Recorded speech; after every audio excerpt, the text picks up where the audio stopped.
नमस्कार। हमारा आज का विषय है शमशेर बहादुर सिंह जी द्वारा रचित कविता उषा। नई कविता के समर्थकों में शमशेर बहादुर सिंह की एक अलग छवि है। इनका जन्म 13 जनवरी सन 1911 ईस्वी में देहरादून में हुआ था। इनकी प्रारंभिक शिक्षा देहरादून में हुई। इन्होंने उच्च शिक्षा इलाहाबाद विश्वविद्यालय से प्राप्त की। चित्रकला में इन्होंने प्रारंभ से ही रुचि दिखाई। 1977 ईस्वी में चुका भी हूँ नहीं मैं काव्य संग्रह पर अकादमी पुरस्कार से नवाजा गया। इन्होंने कबीर सम्मान सहित अनेक पुरस्कार प्राप्त किए। 1993 में अहमदाबाद में इनका देहांत हो गया।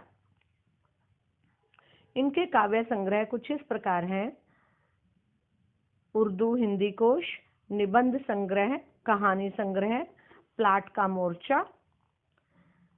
आइए कविता का सार पढ़ते हैं।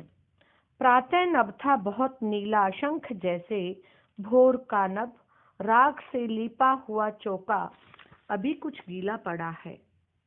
इन प्रस्तुत पंक्तियों में शमशेर बहादुर सिंह जी क्या कहते हैं कि सुबह का आकाश ऐसा लगता है मानो नीला शंख हो। दूसरे शब्दों में कि इस समय आसमान शंख के समान नीला लगता है। यह पवित्र दिखाई देता है। वातावरण में नमी है।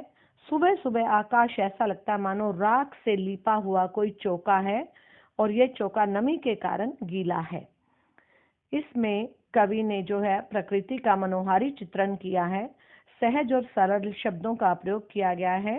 ग्रामीण परिवेश का वर्णन किया है।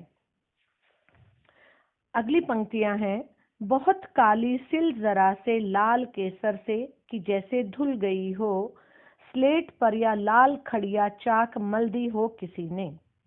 इन पंक्तियों में कवि ने प्रातःकालीन का वर्णन किया है।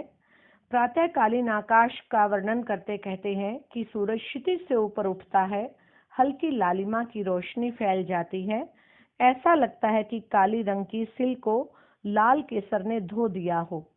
अंधेरा, काली सिल तथा सूरज की लाली केसर के समान लगती है। इस समय आकाश ऐसा लगता है मानो काली स्लेट पर किसी ने लाल खड़िया मल दी हो। अंधेरा काली स्लेट के समान व सुबह की लालिमा लाल खड़िया चाक के समान लगती है। इसमें प्रकृति का सुंदर चित्रण है। छंद मुक्त कविता है। नए बिंबों का प्रयोग है। खड़ी बोली और सहज भाषा का प्रयोग किया गया है। अगली पंक्तियों में कवि कहता है: नील जल में या किसी की गोर झिलमल देह जैसे हिल रही हो और जादू टूटता है इस उषा का अब सूर्य उदय हो रहा है। यहाँ उषा काल होता है जब सुबह प्रातःकाल 3-4 बजे का समय होता है, अंधकार होता है लेकिन प्रातः हो रहा होता है। कवि ने भोर के पल पल बदलते दृश्य का वर्णन किया। कहता है कि सूर्य उदय के समय आकाश में गहरा नीला रंग छा जाता है। सूर्य की सफेद आभा दिखाई देने लगती है मानो नीले जल में किसी गोर सुंदरी की देह झिलमिला रही हो। धीमी हवा व नमी के कारण सूर्य का प्रतिबिंब हिलता सा प्रतीत होता है। कुछ समय बाद जब सूर्य उदय हो जाता है तो उषा का पल पल बदलता सौंदर्य एकदम समाप्त हो जाता है और ऐसा लगता है कि उषा का जादुई प्रभाव धीरे धीरे खत्म होता जा रहा है। इसमें विशेष क्या है कि उषा काल का वर्णन किया गया है।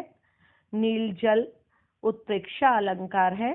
सरल भाषा है। छंद मुक्त कविता है। ये थी हमारी कविता की सरलार्थ व्याख्या। आपका दिन मंगलमय हो।